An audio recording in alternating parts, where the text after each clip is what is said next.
Vasai police station હદ વિસ્તારમાં ઠાકોર સમાજના યુવાનના મોતના મામલે વડનગર સિવિલ હોસ્પિટલ ઠાકોર સમાજના સામાજિક અને રાજકીય આગેવાનો હાજર રહી વિરોધ કર્યો હતો। વસાઈ પોલીસ સ્ટેશનએ આક્ષેપ કર્યો હતો કે પોલીસ યોગ્ય ફરિયાદ લેતી નથી, જેનો વિરોધ આગેવાનોએ કર્યો છે। ઠાકોર સમાજના આગેવાનો રાજકીય તેમજ સામાજિક દેસાઈ પણ આવ્યા હતા અને તેમની વચ્ચે આ બાબતે પૂર્વ ધારાસભ્ય બળદેવજી ઠાકોરે રજૂઆત કરતા પીઆઈ ટીજે દેસાઈએ ન્યાય મળે તે માટે યોગ્ય તપાસ કરી રિપોર્ટના આધારે ફરિયાદ કરીશું તેવા આશ્વાસનથી મામલો થાળે પડ્યો હતો।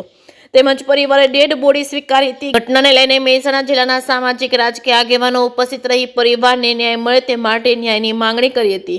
જે.કે. સિંહ ગુજરાતી સાથે જીગર પટેલ, વડનગર।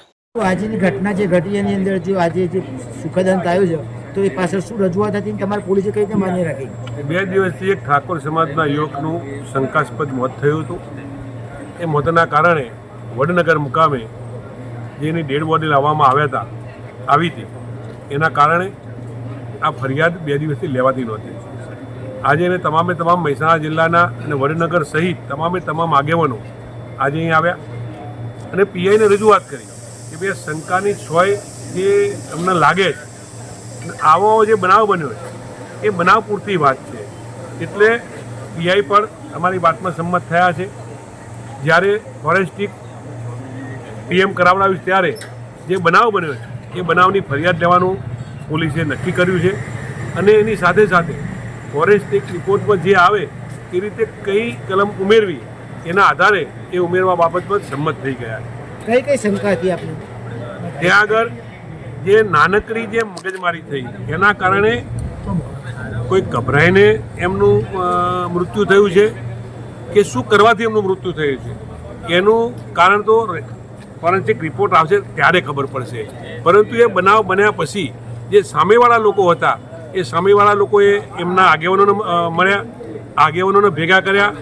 જો સામેવાળા ભાઈના પેટમાં પાપ ન હોત તો એ સમાજના આગેવાનોને ભેગા કર્યા ના હોત, કોઈ હોદ્દેદાર આગેવાનોને એમને ભેગા કર્યા ના હોત અને સાથે સાથે જે ઠાકોર સમાજના જે અમારા મજૂરો હતા, કામ કરતા હતા, જે મજૂરો હતા એમને એક આગેવાનોએ બીજા ભાઈને પ્રેશર કરી અને વાત કરી કે તારા ખેતરમાં જે કામ કરવાના લોકો છે એમને તું કાઢી મૂક, બરાબર। અને અમારા જે મરી ગયા છે એમના ભાઈ બોલે છે કે સાહેબ અમે અહીં કશું કર્યું નથી, તમને કોણે આવી પ્રેશર કરવાનું કહ્યું છે? એ બધી જ વાત કરતાં સામેવાળા ભાઈ એમ કહે છે કે અમારે ગામમાં રહેવું અને મગજમારી પડવું નથી, એટલે તમે અહીંથી ના તો મગજમારી કર્યા વગર નીકળો, એવી વાત કરી છે।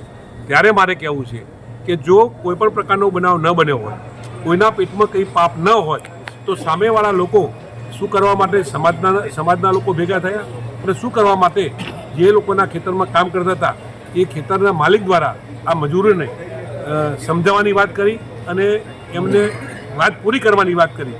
ત્યાં અમને શંકાની સોય લાગે ત્યારે પોલીસે પણ પોઝિટિવ જવાબ આપી શંકાની સોય સાથે જે બનાવ બન્યો છે એમને ફરિયાદ નોંધવાની કરી ત્યારે આનો નિકાલ કરવાની પણ અમે વાત એમને કરી છે।